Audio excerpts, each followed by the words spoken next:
Stokely Carmichael. On June 29, 1941, Stokely Carmichael was born in Port of Spain, Trinidad and Tobago. His parents migrated to the United States when he was just an infant. He would live with his grandparents until the age of 11 when he joined his parents in the United States. His mother worked as a stewardess on a steamship. His father was a carpenter and a cab driver. Carmichael believed his father worked himself to death chasing the American dream. His father was a hard-working man who died in his 40s. In 1954, Carmichael gained his American citizenship at the age of 13. Around the same time, his family moved to the Morris Park neighborhood in the Bronx, New York. 1956 was the year he began attending the all-white liberal elite Bronx High School of Science. Attending this high school was the first time Carmichael found himself surrounded by an all-white elite. As an adult, he realized that those kids did not fully accept him because he was black. That statement was a wake-up call for him because he was a popular figure among his peers. Even though he befriended a mostly white crowd, he still was conscious about the racial struggles in America. As a high school senior, Carmichael witnessed a sit-in on television which compelled him to join the civil rights movement. When I first heard about the Negroes sitting in at lunch counters down south, he later recalled, I thought they were just a bunch of publicity hounds. But one night I saw those young kids on TV getting back up on the lunch counter stools after being knocked off them. Sugar in their eyes, ketchup in the hair. Well, something happened to me. I was suddenly burning. His next step was to join the Congress of Racial Equality, who were picketing stores in New York and joining sit-ins in Virginia and South Carolina. In 1960, he graduated high school and attended Howard University, where he majored in philosophy.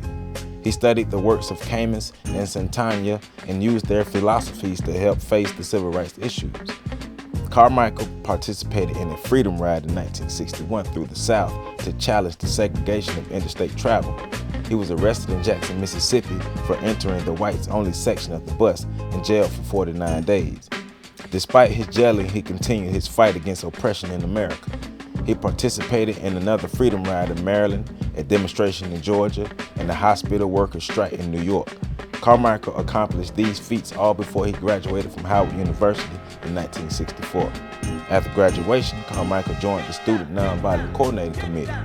He joined SNCC during the Summer of Freedom of 1964. They were focused on raising the number of black registered voters in the South. In Lowndes County, Alabama, Carmichael was able to use his brilliance to help raise the number of black registered voters from 70 to 2,600. Because of the negative backlash he received from the political parties for his voter registration efforts, he started his own party, the Lowndes County Freedom Organization. The logo he used for his party was a Black Panther, which was the inspiration behind the Black Panther Party's logo.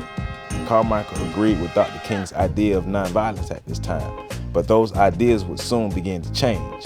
Many of the young activists grew tired of the constant brutality by the police and white hate groups. In 1966, Carmichael became the national chairman of SNCC, and he would change the direction of the organization. White members were no longer welcome into the organization, and Carmichael was becoming more focused on change. In 1966, James Meredith embarked on the Walk of Fear from Memphis, Tennessee to Jackson, Mississippi. When Meredith was shot 20 miles into Mississippi, Carmichael decided SNCC would continue to walk in the place of Meredith. On June 16, 1966, Carmichael spoke passionately in Greenwood, Mississippi, where he was forever remembered for saying, "We've been saying freedom for 6 years. What we are going to start saying now is Black Power."